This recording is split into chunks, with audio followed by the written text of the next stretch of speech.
Eh bien, êtes-vous prêt à dépasser votre passé? En d'autres termes, y a-t-il des choses que vous auriez aimé ne pas avoir faites ou des choses que vous auriez aimé avoir faites et que maintenant vous n'y pouvez rien? Vous savez quoi? Il est temps de passer outre. Restez donc avec nous et apprenez à le faire.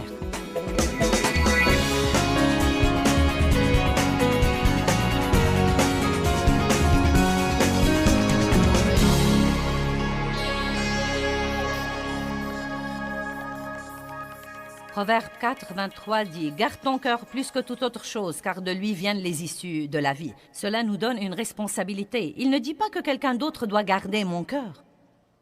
Il dit « Garde ton cœur plus que toute autre chose. Garde-le maintes et maintes fois, car de ton cœur viennent les issues de la vie. » En d'autres termes, si vous voulez avoir la vie que Jésus est mort pour vous donner, vous devez faire très attention à votre attitude et à vos pensées. Satan cherche à bâtir des forteresses dans nos pensées. C'est un domaine où il domine notre pensée, où il nous trompe par les mauvaises pensées. Nous sommes censés renverser toutes ces forteresses. Nous avons des armes, nous sommes dans une guerre. Nos armes ne sont pas des armes naturelles. Vous ne pouvez pas vaincre l'ennemi en l'étranglant. Vous ne pouvez pas vaincre le diable en le liant, en l'emprisonnant. Toutes les armes efficaces que nous avons contre le diable sont des armes que nous ne pouvons pas voir. Les choses spirituelles sont des choses réelles, mais nous ne pouvons pas les voir. Une de ces armes est la parole de Dieu. Vous ne saurez même pas si le diable vous ment si vous ne connaissez pas la parole. La louange et l'adoration est une arme contre l'ennemi. Et nous devons, j'ai dit hier que nous devons penser moins et remercier plus. En d'autres termes, nous devons être plus reconnaissants et exprimer notre reconnaissance. Mais au lieu de trop penser, nous pensons parfois d'une façon excessive. Nous pensons aux choses que nous faisons mal tous les jours et nous oublions de remercier Dieu pour la grâce qu'il nous a donnée pour bien faire peut-être 150 choses. Nous pensons aux 2 choses que nous n'aimons pas dans notre vie et aux 2 choses qui nous exaspèrent chez une personne avec qui nous sommes en relation et nous oublions de remercier Dieu pour toutes les autres choses qui sont positives et qui sont bonnes. La prière est une arme spirituelle. Le Seigneur m'a dit la semaine dernière une chose très intéressante pendant que je priais. Il y a un verset dans l'Évangile de Jean où Jésus demande 3 fois à Pierre, « Pierre, m'aimes-tu? Pierre, m'aimes-tu? Pierre, m'aimes-tu? » Et évidemment, il essayait de lui dire quelque chose. « Eh bien, si tu m'aimes, il va y avoir des sacrifices que tu seras obligé de faire et tout ne va pas toujours marcher à ton idée. Es-tu donc sûr que tu m'aimes vraiment? » Eh bien, je priais et le Seigneur m'a dit, « Joyce, crois-tu vraiment à la puissance de la prière? » « Oui, Seigneur. » Puis il a répété, « Crois-tu vraiment à la puissance de la prière? » Eh bien, oui. « Joyce, crois-tu vraiment à la puissance de la prière? » Au moment où je l'ai entendu me le dire 3 fois, j'ai su que le Seigneur essayait de me dire que la prière est probablement beaucoup plus puissante que nous ne le croyons et que nous ne le comprenons. La prière devrait toujours être notre première ligne de défense. Et si nous croyons vraiment à la puissance de la prière, comme nous aimons penser que nous croyons, nous n'essayerons pas tout ce que nous pouvons essayer avant de dire « Je crois qu'il n'y a plus rien que je puisse faire à part la prière. » Donc là encore, quand un problème se pose dans notre vie, nous devons penser moins et prier plus, car ce que nous faisons, c'est que nous essayons de le résoudre en raisonnant. Nous entrons dans notre pensée et nous essayons de trouver ce que nous pouvons faire pour résoudre ce problème. Et la vérité est que si l'Éternel ne bâtit la maison, ceux qui la bâtissent travaillent en vain. Et donc, quel que soit ce que nous essayons de faire, si nous ne mettons pas Dieu au courant de notre situation par la prière, car la prière ouvre la porte à Dieu pour intervenir et travailler, le diable fera à son idée dans nos vies. L'obéissance est une guerre spirituelle. Soumettez-vous à Dieu, résistez au diable et il fuira. Et là encore, nous pensons trop parfois à ce que Dieu nous dit de faire et nous pouvons nous en dissuader. Nous devons obéir et non pas voter sur ce que Dieu dit. Marcher dans l'amour est une guerre spirituelle. Romains 12, 21 dit que nous surmontons le mal par le bien. Quand le diable vous attaque, une des choses les plus puissantes que vous puissiez faire, c'est d'être gentil avec les autres. J'ai dit, quand le diable vient et vous attaque, une des choses les plus puissantes que vous puissiez faire, c'est de faire du bien envers les autres. Laissez-moi répéter. Quand le diable vous attaque, une des choses les plus puissantes que vous puissiez faire, c'est de faire du bien exprès envers les autres. Vous n'en aurez peut-être pas envie, mais vous pouvez le faire exprès. Aussi, passer du temps avec Dieu est une guerre spirituelle. Si vous marchez en présence de Dieu et que vous avez vraiment cette présence de Dieu sur vous, tout autour de vous et avec vous à tout moment, le diable ne saura pas quoi faire de vous. J'ai clôturé l'enseignement de la nuit dernière en disant qu'une pensée trompée engendre une vie trompée. Et mon message aujourd'hui est intitulé « Pensez à vos pensées ». Certains gens s'en fichent de leurs pensées. Vous devez penser à vos pensées. Si vous vous sentez déprimé, pensez à quoi vous avez pensé et dans un peu de temps, vous comprendrez pourquoi vous êtes démoralisé de cette façon. Si vous êtes troublé, pensez à ce que vous avez pensé parce que vous pouvez soit vous troubler, soit vous rendre heureux.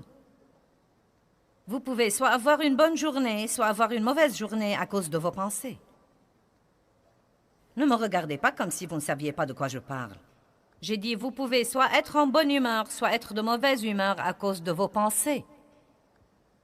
Vous pouvez soit vous rendre malheureux à cause de vos pensées, soit vous remontez le moral à cause de vos pensées. Le diable veut que nous croyions que nous sommes dans un piège et que nous n'y pouvons rien, mais je vous apporte la bonne nouvelle comme quoi il y a quelque chose que vous pouvez faire. Il y a quelque chose que vous pouvez faire au sujet de votre niveau de joie et au sujet de votre niveau de paix. Quelque chose que vous ne pouvez pas faire au sujet du diable et que vous pouvez faire pour avoir une meilleure vie. Et tout cela commence dans votre pensée. La pensée est le champ de bataille. Et si vous n'apprenez pas à penser comme il faut, le diable contrôlera votre vie.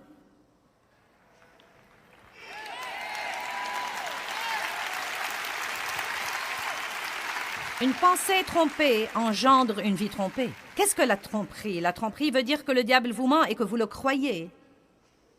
Ou que l'ennemi qui travaille par une autre personne vous ment et que vous le croyez. Amen? Vous ne devez pas être trompé.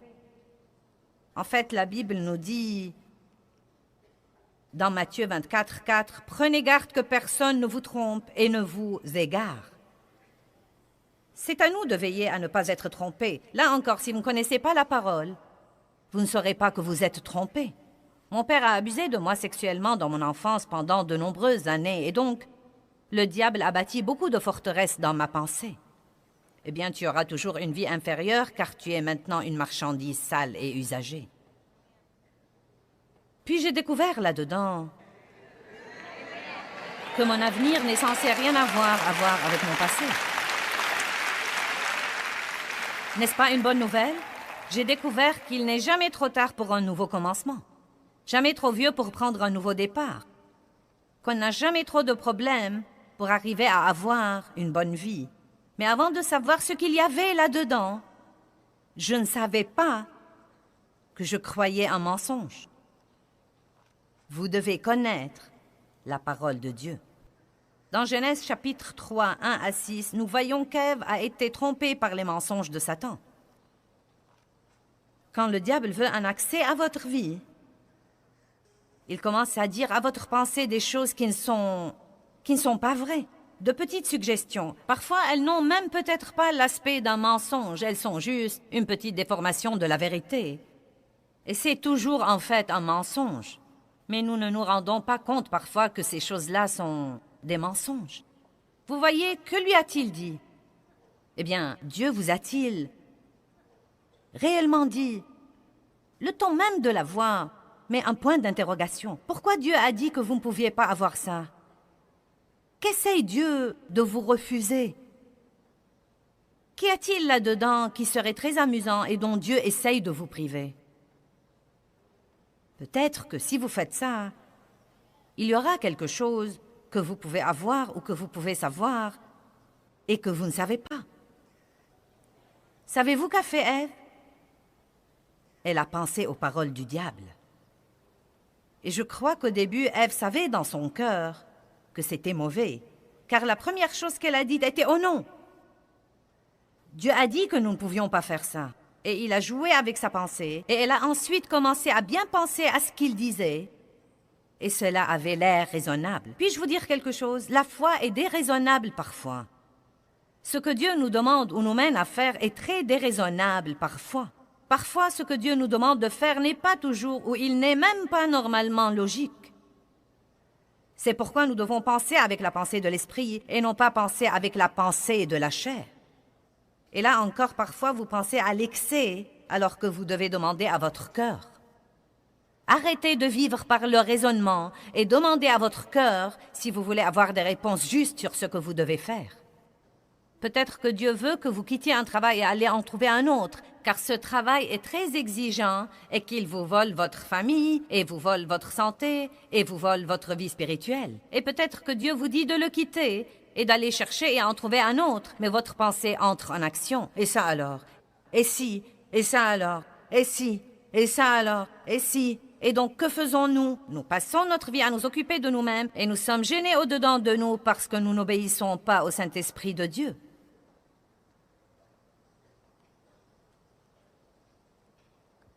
Laissez-moi vous dire quelque chose. Votre destinée ne sera jamais accomplie si vous n'apprenez pas à être mené par le cœur et non pas la tête. Car croyez-moi, Dieu m'a dit de faire des tas de choses qui étaient illogiques pour ma tête. Et beaucoup de ce que Dieu vous dit de faire n'aura aucun sens pour vos amis. Et ils vous diront que ça n'a aucun sens. Ça n'a aucun sens, ça n'a aucun sens. Eh bien, ce n'est même pas raisonnable, ce n'est même pas logique. Vous savez quoi? La sagesse du monde n'est pas la voix de Dieu. Ouvrez avec moi à 1 Corinthiens 3, verset 18. Et je ne suggère pas que nous devons tous sortir et voir à quel point nous pouvons être stupides, mais je vous dis que vous devez suivre votre cœur et non pas votre tête. 1 Corinthiens 3, 18 à 20.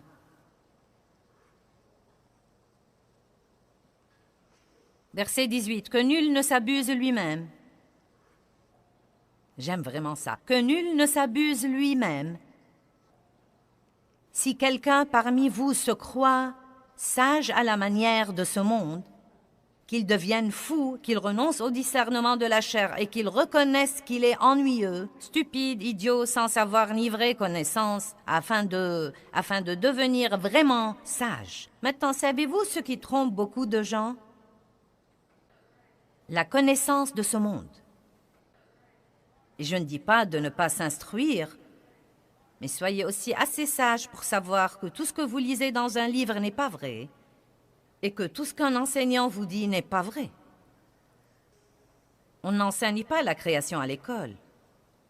On n'enseigne pas la foi à l'école. On n'enseigne pas la croyance en Dieu à l'école. Nous avons deux sources de sagesse. La sagesse du monde et le livre le plus sage qui ait jamais été écrit. Et je sais qu'il est vrai. Vous savez comment je sais qu'il est vrai? Parce que ceci marche et cela ne marche pas. Tout ce que vous devez faire, c'est de regarder tous les gens qui suivent la sagesse du monde en ce moment, et vous voyez ce qui arrive réellement dans notre société. Tout se détruit.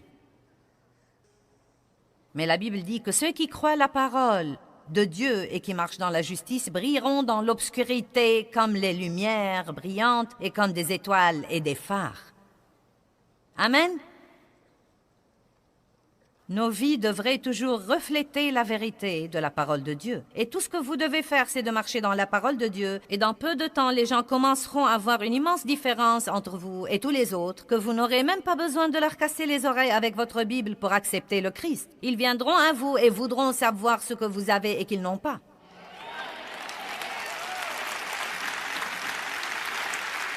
Et là encore, je ne critique pas l'instruction, car l'instruction est merveilleuse, mais je dis qu'il y a un discernement et une sagesse qui la dépassent de loin.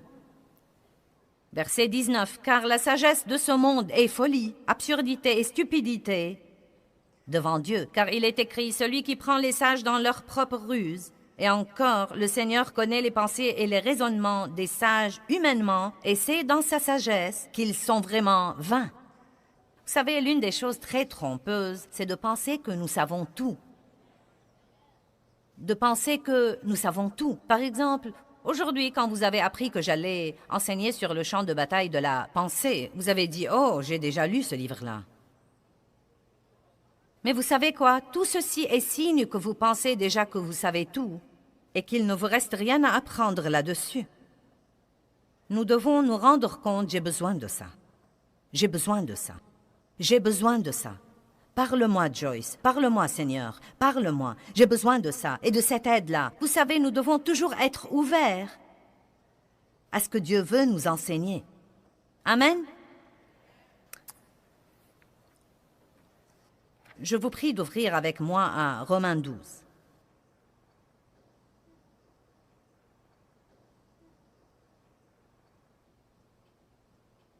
C'est probablement un des premiers versets que tout nouveau chrétien devrait apprendre et comprendre.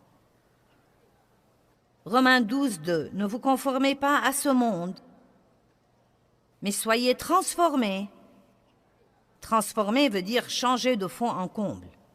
Soyez transformés par le renouvellement complet de votre pensée. Transformé. Quand quelqu'un est régénéré, la Bible dit, si quelqu'un est en Christ, il est une nouvelle créature. Les choses anciennes sont passées, voici toutes choses sont devenues nouvelles spirituellement parlant. Votre homme spirituel est maintenant tout nouveau et Dieu a un plan extraordinaire pour votre vie. Mais vous savez quoi? Bien que vous soyez régénéré et bien que vous alliez au ciel et bien que Dieu ait un bon plan pour votre vie, et bien que vous puissiez prospérer et vous puissiez réussir et avoir la grâce et avoir tant de bonnes choses qui vous sont réservées, si vous ne renouvelez pas votre pensée selon la parole de Dieu, si vous n'apprenez pas à penser d'une façon différente, vous ne profiterez de rien de tout ce qui vous appartient. Cela ressemble à quelqu'un qui a $1 million à la banque et qui vit dans la pauvreté, soit parce qu'il ignore qu'il l'a, soit parce qu'il ne sait pas comment le retirer. Vous devez renouveler votre pensée. Vous ne devez pas être désespéré, vous ne devez pas être déprimé. Ce n'est pas parce que vous vous sentez déprimé que vous devez rester déprimé. Ce n'est pas parce que vous avez commis une erreur que c'est la fin du monde. Vous n'êtes pas dératé parce que vous échouez. Vous devenez dératé quand vous arrêtez d'essayer. Mais vous voyez, ce n'est que quand j'ai commencé à lire la Bible que j'ai appris toutes ces choses-là. Alléluia. Ne vous conformez pas à ce monde, ne pensez pas comme le monde, n'agissez pas comme le monde, ne désirez pas ce que le monde désire, mais soyez transformés, complètement changés. Vous savez qu'une chenille se transforme en un beau papillon. C'est la meilleure analogie que nous puissions donner. Qui dirait jamais avoir un beau papillon qu'il puisse venir d'une chenille? Et beaucoup d'entre vous, comme moi, étaient des chenilles et deviennent des papillons. Mais il faut une transformation. Il faut un changement intérieur. Quelque chose doit se produire à l'intérieur de vous avant qu'il ne se manifeste à l'extérieur de vous. Aussi sauvés que vous soyez, si vous pensez toujours comme des pécheurs, vous n'aurez jamais une bonne vie. Soyez transformés par le renouvellement complet de votre pensée. Pensez différemment à propos de votre argent. Les pécheurs ne pensent pas à donner leur argent. Vous devez penser comme des croyants. Levez-vous tous les jours et pensez exprès, comment pourrais-je être une bénédiction à quelqu'un d'autre? Eh bien, croyez-moi, je ne pensais pas comme ça autrefois. Je pensais comment je pourrais amener tout le monde à faire ma volonté toute la journée. Mais j'ai eu un changement de pensée, et parce que j'ai eu ce changement, j'ai eu un changement de vie. Maintenant, je pense exprès que tout le monde dise exprès. La bonne nouvelle que j'essaye de vous apporter, c'est que vous n'êtes pas obligé de penser et de méditer et de tourner et de tourner et de retourner tout ce qui vous passe par l'esprit. Si vous connaissez la parole, quand une pensée destructive pour votre vie vous passe par l'esprit, vous le saurez sûrement, vous rejetterez cette pensée et vous pourrez ensuite penser à une bonne chose exprès, et quand vous faites ça, il produira du bon fruit dans votre vie. Avant que je n'apprenne ça, je me réveillais et j'ignorais que je pouvais choisir mes pensées, et donc le diable venait et me remplissait l'esprit de pensées égocentriques et égoïstes. Il y avait des jours où je m'allongeais sur mon lit et où je me fâchais contre tout le monde avant même de sortir du lit. Allez, vous savez exactement à quoi je pensais. Je pensais à tout ce que Dave a fait hier et que je n'ai pas aimé, et à tout ce qu'il allait faire aujourd'hui et que je ne vais pas aimer. Et j'avais déjà tout planifié pour que quand il le fera, je saurai ce que j'allais lui dire. Nous avons eu 5 querelles avant même que je ne pose mes pieds sur le plancher. Et j'étais vexée avant même de me lever. Vous pouvez vous vexer émotionnellement. Vous pouvez vous attirer des douleurs physiques à cause de vos propres pensées. Alléluia. Oh, quel changement de vie que de se réveiller le matin maintenant. Et la première chose que je dis, merci Seigneur pour ce jour. Merci Dieu pour m'avoir permis de jouir de ce jour que tu m'as donné. Merci pour ma famille et mes enfants. Merci pour m'avoir permis d'être dans le ministère. Montre-moi les moyens dont je peux être une bénédiction aux autres aujourd'hui. Quel changement! Quelle transformation! Ne vous conformez pas à ce monde, mais soyez transformés par le renouvellement complet de votre pensée. Vous savez quoi? Je suis heureuse maintenant. Je suis heureuse. Et je me rappelle quand j'ai été victime d'abus sexuels et quand j'ai eu un mauvais mariage qui était destructif aussi. Je disais au Seigneur quand je priais la nuit, « Dieu, je voudrais vraiment être une femme heureuse un jour. » Car j'ai été si malheureuse. J'ai été si malheureuse toute ma vie. J'ai vécu dans la crainte et le souci et le tourment et la condamnation et la culpabilité. Je ne pouvais pas jouir de quoi que ce soit et je priais en disant « Dieu, je veux vraiment être heureuse un jour. » Et j'ai le plaisir de vous annoncer que je suis heureuse aujourd'hui.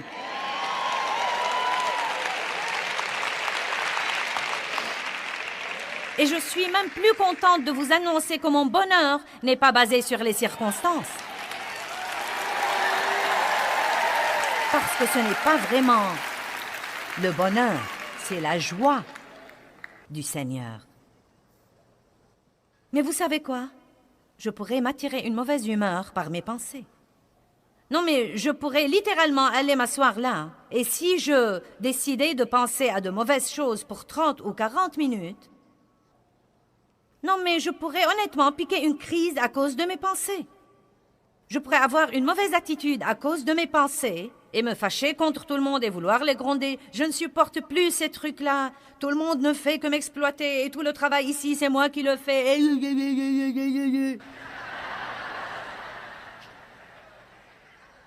Écoutez-moi, vous pouvez vous aider vous-même.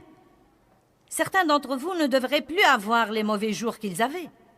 Vous n'êtes pas obligé de passer vos jours dans la dépression et le désespoir et l'amertume et le ressentiment. Mais si vous continuez à vivre en attendant qu'une chose miraculeuse se produise quelque part, ou qu'un autre pasteur célèbre arrive en ville et vienne vous saluer de sa petite main chaude, je suis là ce soir pour vous dire la vérité. Vous pouvez résoudre vos problèmes en prêtant attention à la parole de Dieu et en l'appliquant à votre vie. Mais rien ne changera dans votre vie si vous ne changez pas votre pensée. Si vous avez des pensées puantes, vous aurez une vie puante.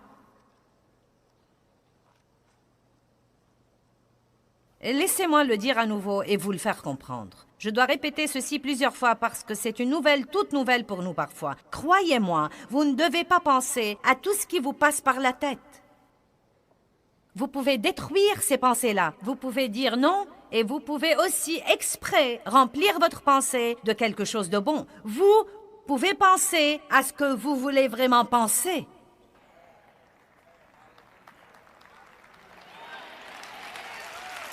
J'ai entendu une demoiselle là-haut dire « Wow! » Vous savez quoi, j'aime ça, car c'était exactement ma réaction la première fois qu'on a commencé à me dire ça, car je ne le savais pas. Est-ce que vous pouvez imaginer la condition de la vie des gens dans le monde aujourd'hui qui ne savent pas ça? Et savez-vous combien ça me chatouille de savoir qu'il y a des millions et des millions de gens qui regardent ceci à la télévision et qui ne savaient pas. Ils ne savaient pas avant de regarder cette émission qu'ils ne sont pas obligés de penser à tout ce qui leur passe par la tête. N'est-ce pas passionnant? C'est une bonne nouvelle. Je peux penser ce que je veux penser et le diable n'y pourra rien. Il ne pourra pas me contrôler si je ne le laisse pas contrôler ma pensée. Voilà le problème. Je ferais bien de vous dire quel est le problème. Voilà le problème. Nous avons des mauvaises habitudes dont nous devons nous débarrasser. Nous sommes complètement indisciplinés sur ce plan.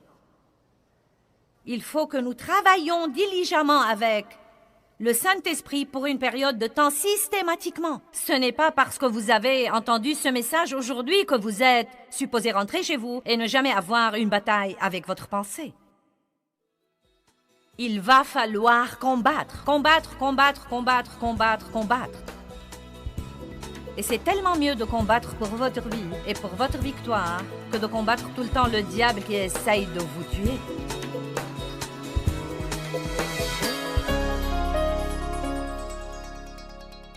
J'avais pendant une grande partie de ma vie ce que j'ai appris à appeler une pensée puante. Et à cause de cela, je disais très souvent « Eh bien, ma vie pue ». Si vous n'aimez pas l'aspect que prennent les choses dans votre vie, vous devez peut-être, vous aussi, changer votre pensée.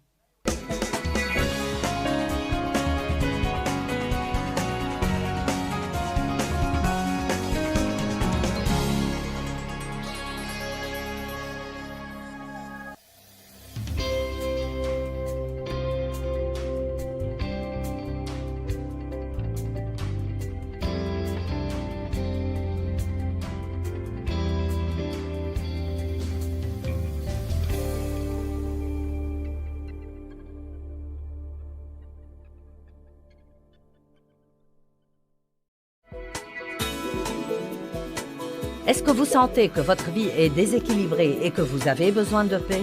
Eh bien, restez avec nous aujourd'hui et apprenez comment vous pouvez contrôler votre vie plutôt que de laisser votre vie vous contrôler. Tout de suite à l'antenne.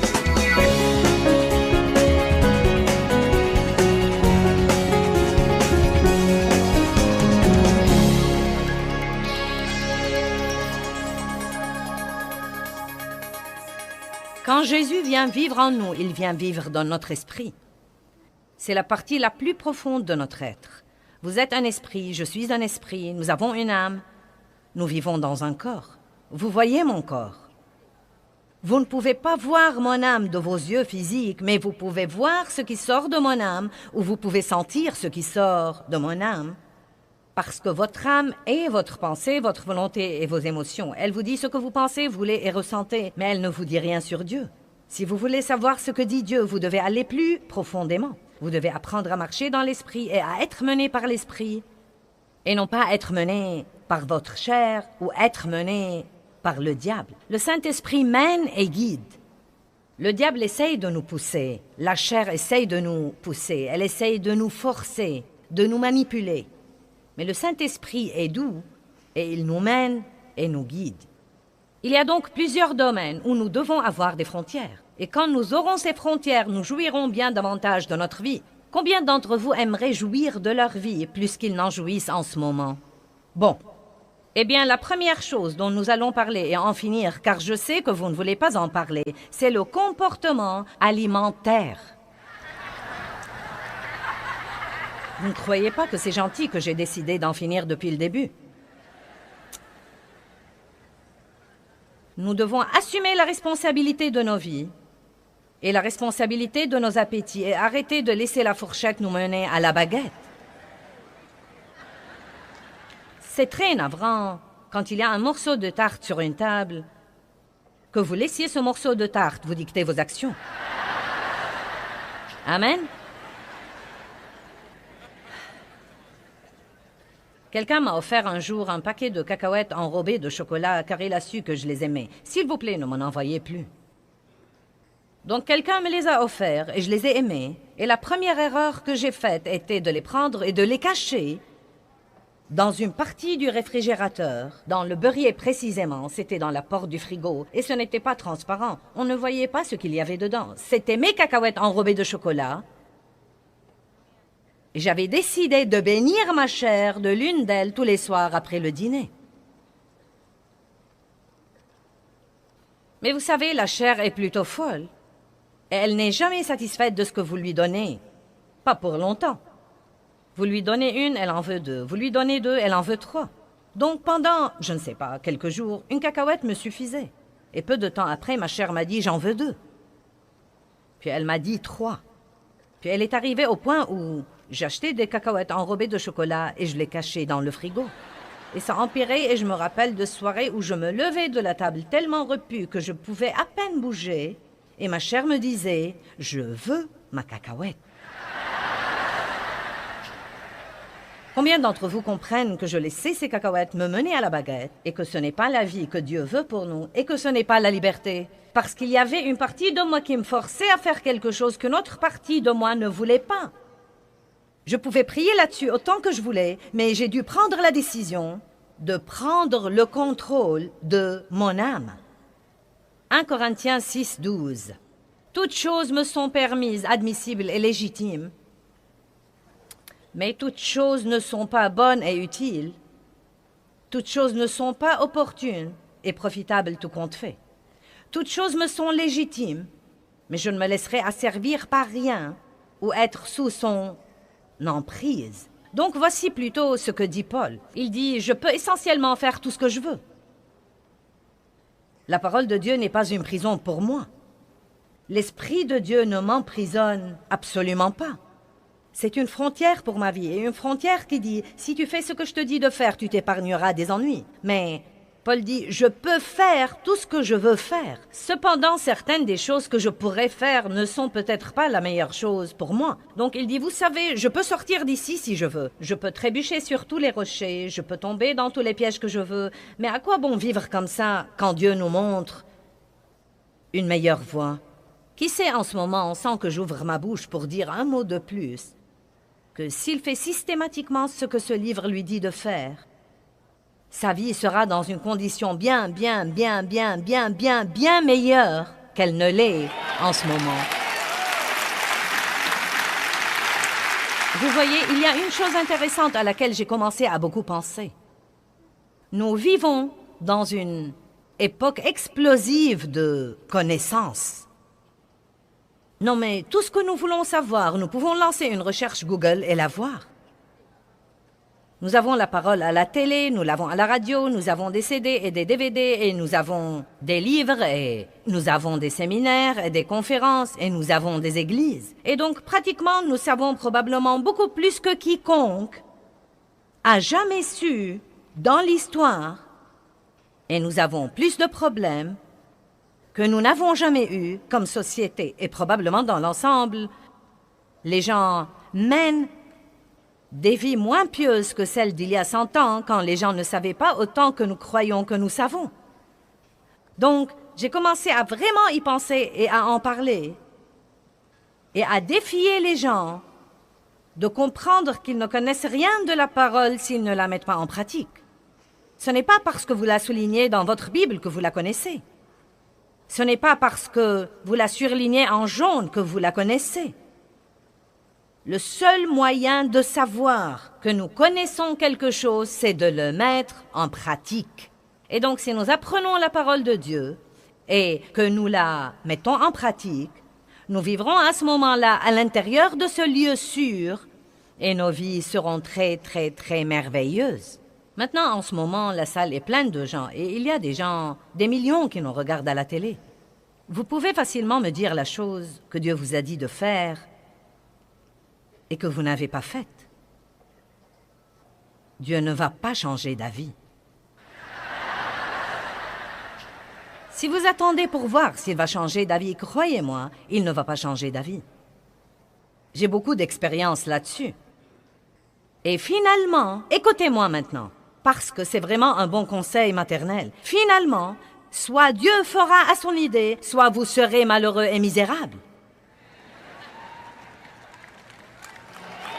Amen. Vous savez ce qu'on dit d'une famille? Si maman n'est pas contente, personne n'est content. Eh bien, disons-le comme ça. Si Dieu n'est pas content, aucun chrétien n'est content. Parce que Dieu vit au-dedans de nous. Et si nous voulons avoir la joie dans notre vie, nous devons faire tout ce qu'il nous dit de faire. Et j'espère pousser certains d'entre vous à dire ce soir, « Vous savez quoi, je ferai aussi bien d'en finir avec ça, et de le faire à la façon de Dieu, et d'aller de l'avant, et d'arrêter de lutter, parce que je suis malheureux. » Maîtrisez votre âme et contrôlez-la. Donc Paul dit, « Je peux faire tout ce que je veux, mais toutes choses ne sont pas bonnes pour moi. » Savez-vous qu'il y a beaucoup de choses que vous pouvez faire et vous en tirer et toujours aller au ciel? C'est vrai. Manger de la malbouffe tout le temps ne vous empêchera pas d'aller au ciel. Déclarer votre faillite ne vous empêchera pas d'aller au ciel. Gaspiller votre temps ne vous empêchera pas d'aller au ciel. Mais voici ce que ça va faire. Ça vous rendra malheureux et vous ne serez pas un très bon témoin pour les autres. Et nous devons comprendre que Jésus est mort pour que nous ayons une vie formidable, et nous devons faire tout pour coopérer avec le plan de Dieu et avoir la vie qu'il est mort pour nous donner. Maintenant, Paul fonce. Les aliments sont pour le ventre, et le ventre pour les aliments, et Dieu mettra fin à la fonction des deux et les anéantira. Mais le corps n'est pas pour l'immoralité sexuelle, mais il est pour le Seigneur, et le Seigneur est pour le corps, pour le sauver, le sanctifier et le ressusciter. Ce qu'il y a d'intéressant, c'est que Paul dit « Je peux faire tout ce que je veux, mais toutes les choses ne sont pas bonnes pour moi. Il faut donc que je me maîtrise. » Les deux choses qu'il mentionne sont notre appétit pour la nourriture et les appétits sexuels qui causent tant de problèmes pour tant de personnes aujourd'hui dans notre société. Maintenant, vous devez vous occuper de vous-même et vous devez vous occuper de vous-même puissamment et fermement. Vous devez prier contre la tentation. Jésus a dit aux disciples dans le jardin, « Priez afin que vous ne tombiez pas dans la tentation. » Mais ils se sont endormis. C'étaient des chrétiens somnolents qui n'étaient pas agressifs et ne venaient pas contre les choses. Il y a des choses vraiment importantes et intéressantes dans la Bible, même sur l'appétit. Vous serez content quand j'aurai fini de l'appétit. Je n'en ai pas pour longtemps. Proverbe 23, 2 dit, « Mets un couteau à ta gorge si tu es gourmand. » Or, je suis sûre que Dieu ne veut pas que nous nous coupions la gorge, mais il essaye de nous dire de ne pas manger outre mesure. Nous ne devons pas vivre pour manger, nous devons manger pour vivre, et nous devons comprendre que nos corps sont le temple du Saint-Esprit et faire attention aux choses que nous y introduisons. Certains font plus attention à l'essence qu'ils mettent dans leur voiture qu'aux choses qu'ils mettent dans le temple de Dieu.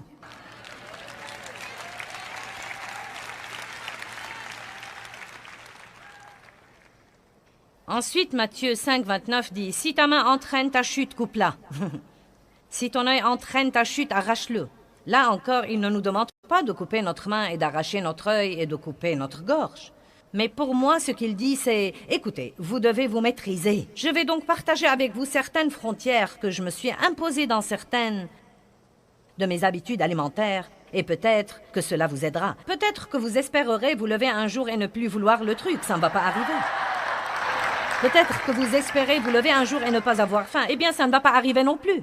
Vous devez donc prendre des décisions si vous voulez vous sentir mieux. Combien d'entre vous voudraient se sentir bien quand ils vieilliraient? Ça dépend en grande partie de la manière dont vous vous occupez de vous-même en ce moment. Vous pouvez boire du soda toute la journée et du café toute la journée. Et plus vous vieillissez, plus votre peau va s'abîmer. Mais si vous buvez beaucoup d'eau propre et fraîche, vous serez absolument stupéfié de la beauté de votre peau. Pas seulement maintenant. Vous serez stupéfié de votre énergie. Et je n'essaye pas ce soir de vous donner une leçon de santé. J'ai plein d'autres choses dont je veux vous parler. Mais l'eau constitue 70% de votre corps. Et si vous n'en buvez pas assez, il n'y a pas une cellule ou un organe dans votre corps qui fonctionnera de la façon dont il est censé fonctionner. Eh bien, je n'aime pas l'eau. Eh bien, apprenez à l'aimer. Buvez-la jusqu'à ce que votre corps stupide vous dise « donnez-moi davantage ». Votre corps veut la chose à laquelle il est habitué, donc c'est parti.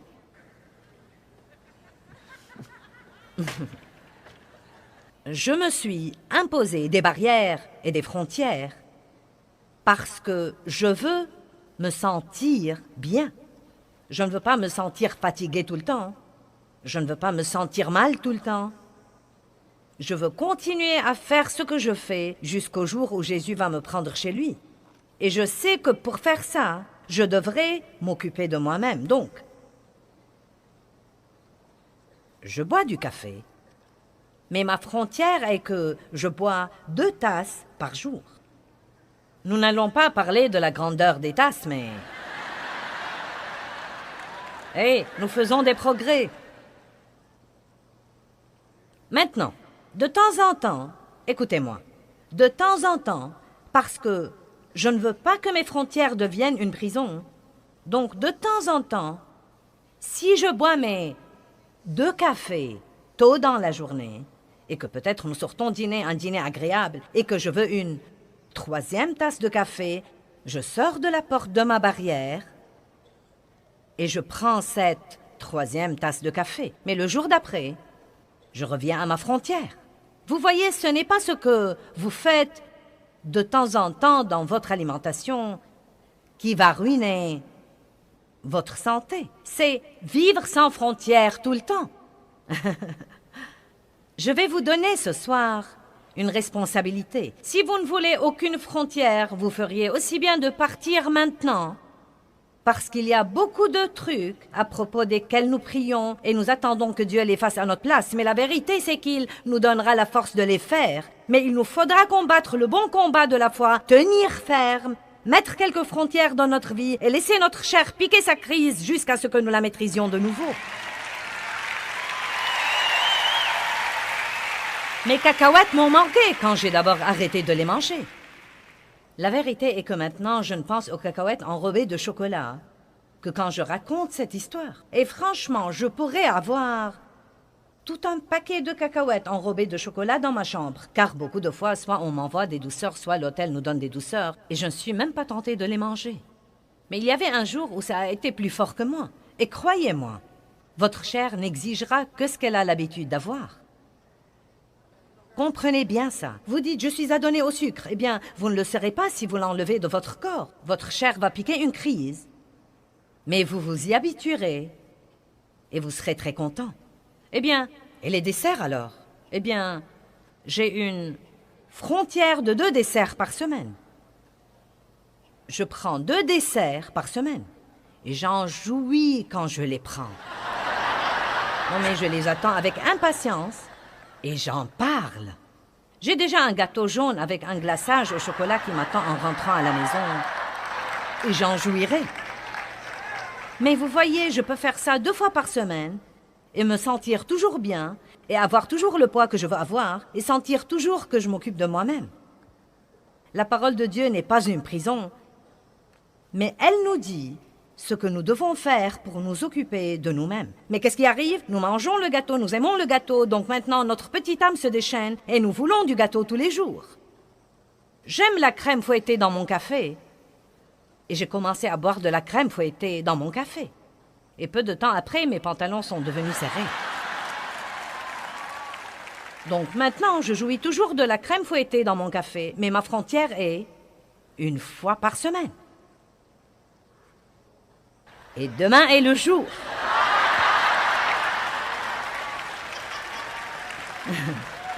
Et vous savez quoi? Une des choses que j'ai apprises, vous devez être intelligent. Vous voyez, quand je fais ces conférences, je travaille vraiment dur. Et quand je finis, demain matin, je vous aurai donné tout ce que j'ai. Et ensuite, je dois rentrer à la maison et reprendre des forces pour pouvoir faire une autre conférence le week-end suivant ou le week-end d'après. Et j'aime beaucoup ça. C'est ce que je suis appelée à faire, mais j'ai appris que quand je finis et que je suis fatiguée, je dois faire quelque chose pour moi-même. Parce que sinon, je vais commencer à dire « Je ne fais que travailler. » Donc, vous savez quoi? Cette crème fouettée dans mon café demain va revigorer ma chair. Et ce petit peu de gâteau va revigorer ma chair. Mais je reviendrai ensuite tout droit à ma frontière, car je ne veux pas avoir une âme déchaînée.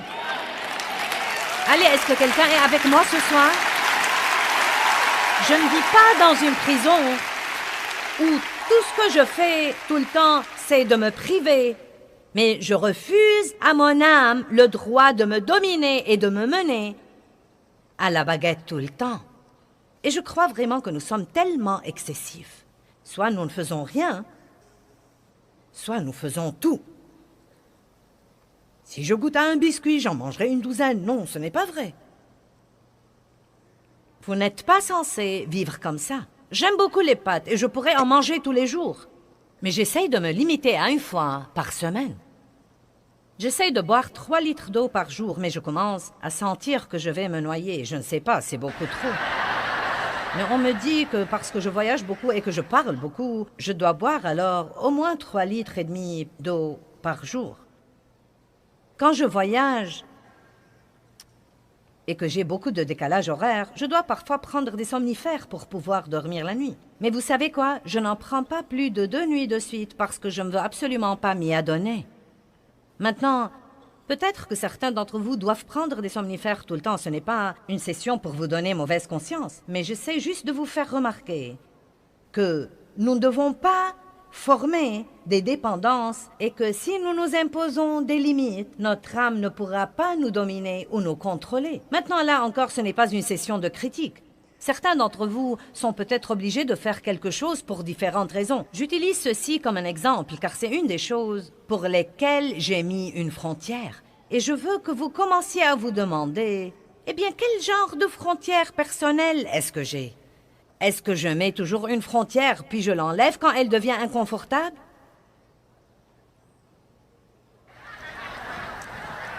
C'est facile de se mettre au régime dimanche soir après le dîner.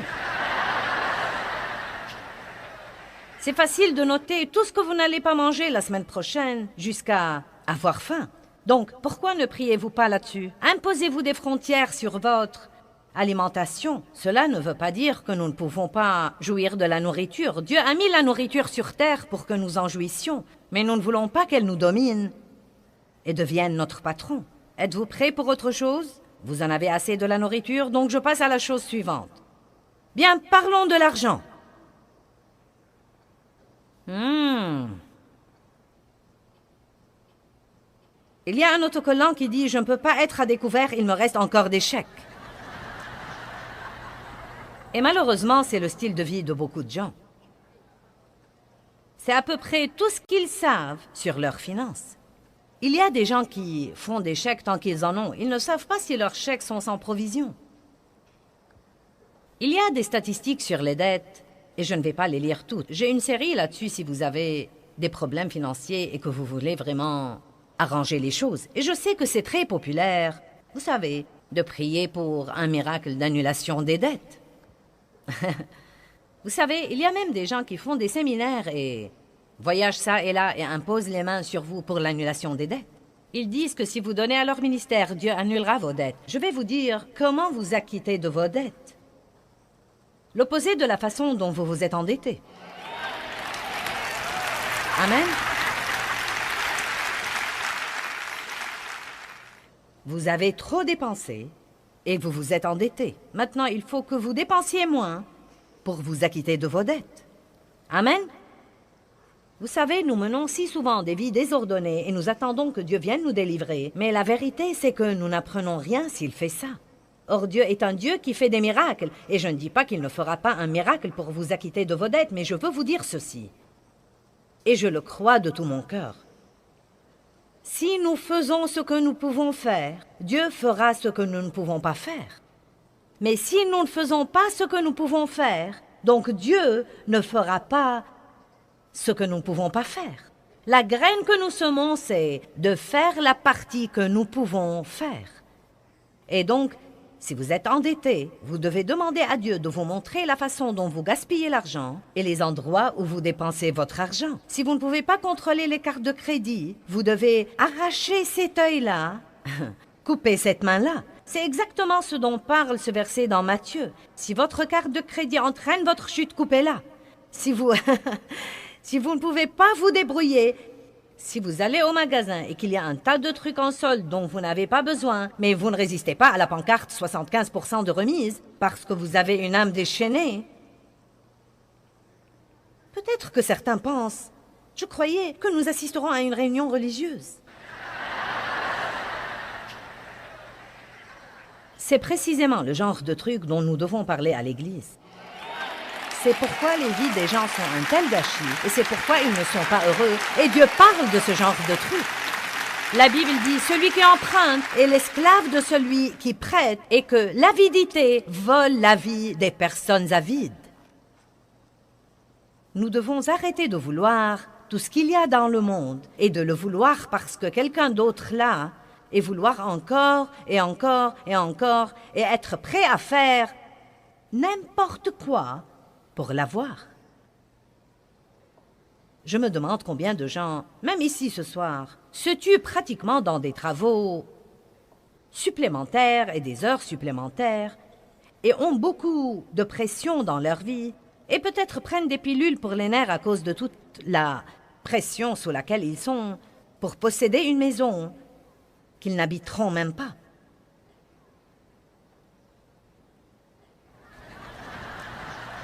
Sauf peut-être pour dormir, s'ils arrivent à dormir. Je me demande combien de gens prennent 3 emplois pour envoyer leurs enfants à l'université alors qu'ils ne prennent même pas la peine de leur parler. Allez!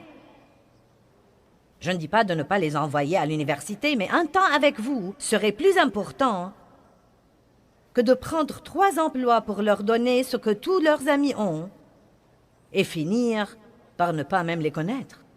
Hébreux 12, verset 11. Or, aucune discipline pour le présent ne semble être un sujet de joie, mais de tristesse, mais plus tard elle produit le fruit paisible de la justice à ceux qui sont exercés par elle. Donc, la moindre discipline, que ce soit boire 2 tasses de café par jour alors que vous en voulez 10, ou prendre la crème fouettée 1 fois par semaine alors que vous aimeriez la prendre tous les jours, aucune discipline n'est drôle en ce moment, ne semble être un sujet de joie.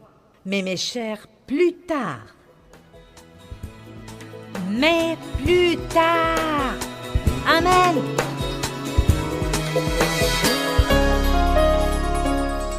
Eh bien, je vous ai appris à être en sécurité, à vivre à l'intérieur d'une zone de sécurité. Et cette zone de sécurité est la parole de Dieu. Nous devons apprendre la parole et ensuite, nous devons la mettre en application. Vous apprenez la parole et vous la mettez en application.